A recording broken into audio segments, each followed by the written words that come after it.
certain rules to surviving a stab movie. Believe me, I know. Rule number 1, never trust the love interest. They seem sweet, caring, supportive, and then welcome to Act 3 where they're trying to rip your head off. Rule number 2, the killer's motive is always connected to something in the past. Rule number 3, and this is the most important rule, the first victim always has a friend group that the killer is a part of. Look for the killer there. If you can find out why they're doing this, you can figure out who's next. Why can't they find their pops, man? Because he's probably dead. His body will come popping up in the last reel somewhere. Eyes gouged out, fingers cut off, teeth knocked out. See, the police are always off track with this shit. If they watch prom night, they'd save time. There's a formula to it. A very simple formula. Everybody's a suspect.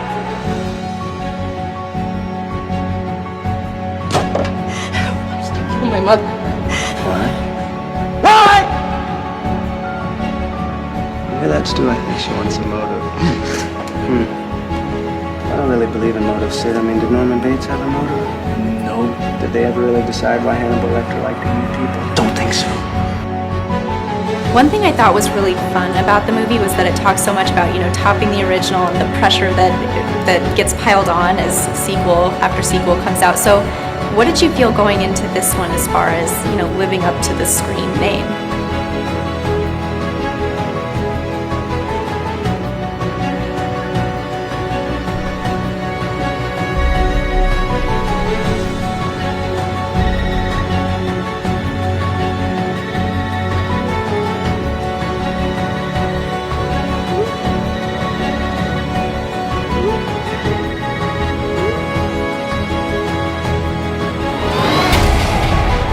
Something about this one just feels different.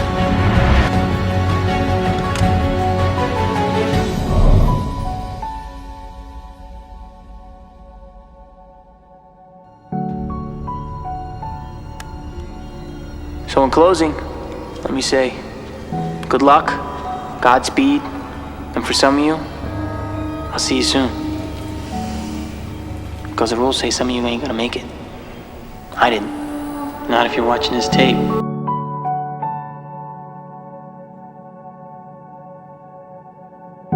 What Scream 5 does, unlike a lot of slasher films, was introducing a paranoid anxiety that with every character, they could be a suspect.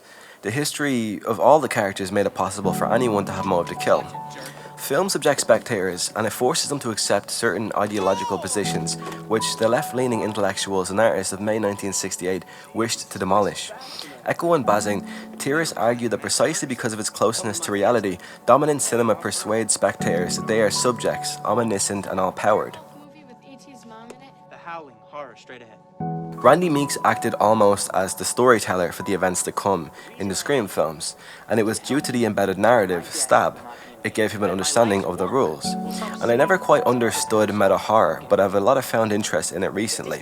While having, not so much knowledge on what it was, I didn't really have a concrete understanding that it was an actual style of storytelling. I always found fascination in the idea of a story within a story. And when Craven created Scream, he added the inclusion of the fox spin, Stab. Craven also had New Nightmare to make things more interesting, and it further expanded on a web of themes and motifs.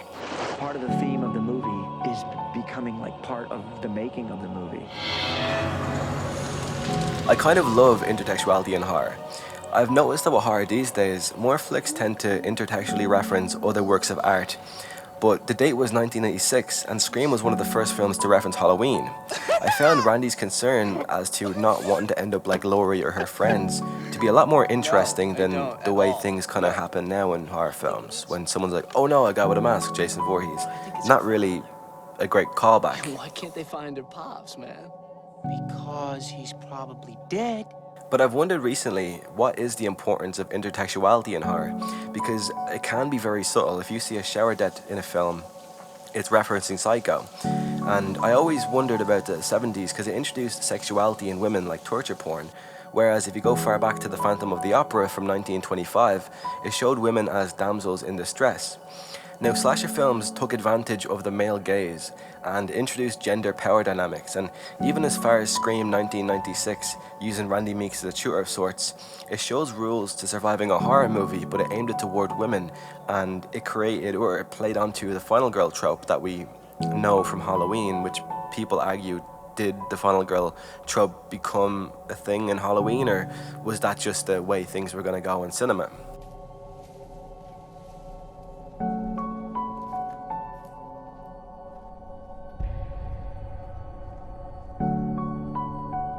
More so meaning, virginity in horror highlighted a tradition of torturing women for their sexuality, but it was switched up in Scream 4 when Jill Roberts took power and became the killer. Sorry. Similar to Jamie Lee Curtis reprising her role in Halloween, becoming the hunter, or need we discuss Carrie or Jennifer's Body. It isn't rare for a horror flick to be classed as postmodern. Most are, and Scream was no exception. Sorry, I feel like my throat is just going a bit, and I'm kind of sick, so that might be what it is. It's really annoying me when I hear my voice, so I hope it's not annoying anyone else. To talk more about postmodernism, I view postmodernism as, a sort of post-structuralism, whereby it rejects any ideal structure in literary form. Like, to renounce conventions of structuralism, postmodernism can be seen as a critique of modernism, critiquing the conventional structures in storytelling. It's an idea that there is no truth or one truth in culture, and it rebels against what was previously done in modernist films and creates a new type of art. It's a movement that questions the ideas of modernism while abandoning tradition. For example, in Scream 3, Wes Craven created the work of the first installment, or critiqued the work of the first installment, and he writes the plot to fit around the idea of the first film. But Wes Craven created two universes, a universe that's copying the original idea, but interlinking the two together, and Craven took advantage of intertextuality as his film overlaps with the idea of the first. Sorry, I'm going on a ramble there. I personally feel that it's, for me, hard to define postmodernism, and I studied it in film school, and it was very hard for me to actually write in my essay what I thought postmodernism was. But my point is, a postmodernist film is one that revolts conventional norms in the art that it's making. So without Scream and its metatextuality, we wouldn't have horror flicks like Get Out. Like, in 2002, we're not deprived of horror movies creating a story aware of the existence of horror movies. And Wes Craven created New Nightmare 2 years before Scream, following a similar theme. And it was successful as part of an already established franchise, but it was Scream that uniquely created a world with the understanding of the rules. While partly unspoken about, we noticed the horror movies don't exist in horror movies, or at least they didn't really, especially in 1996.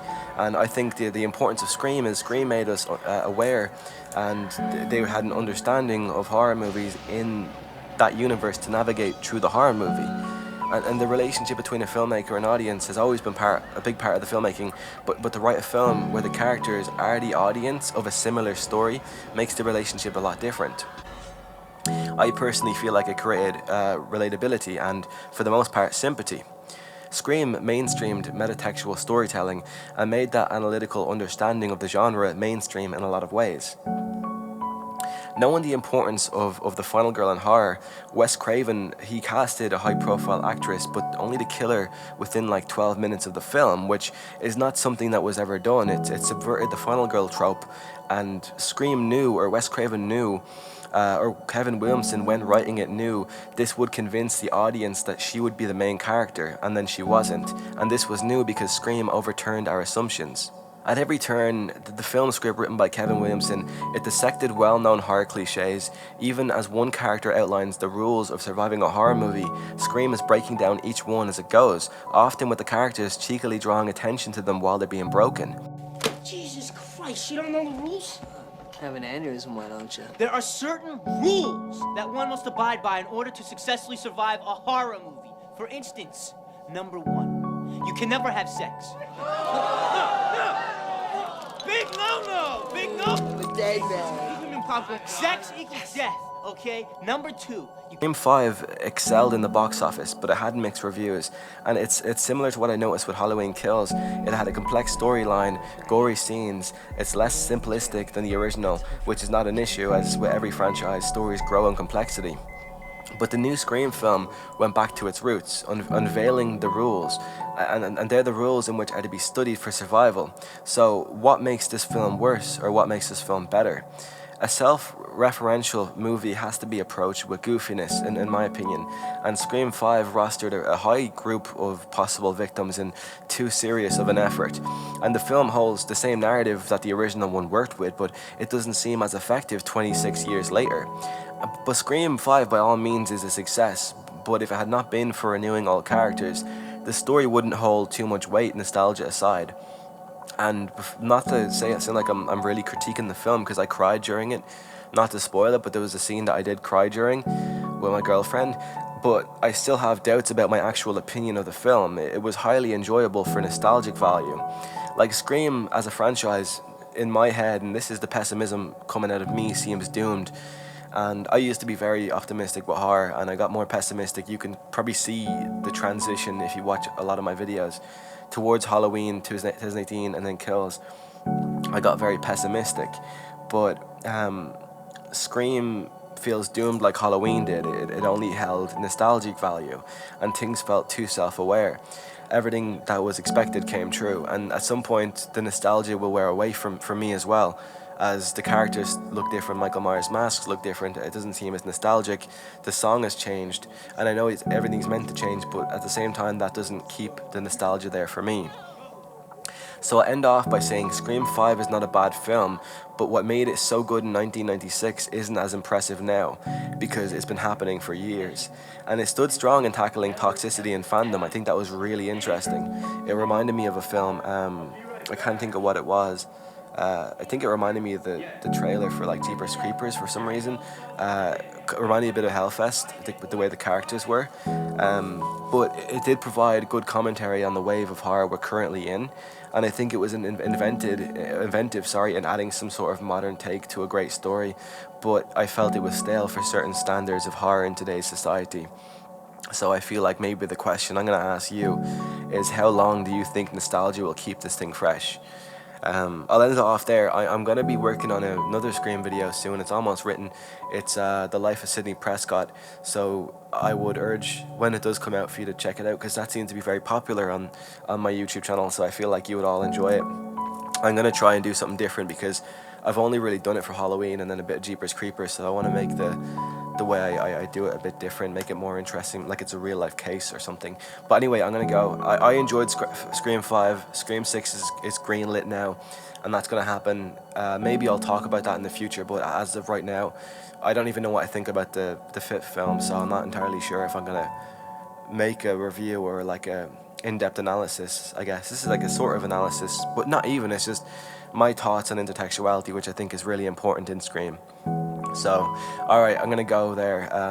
Thanks for watching, and I'll see you in the next one, which hopefully won't be too long from now.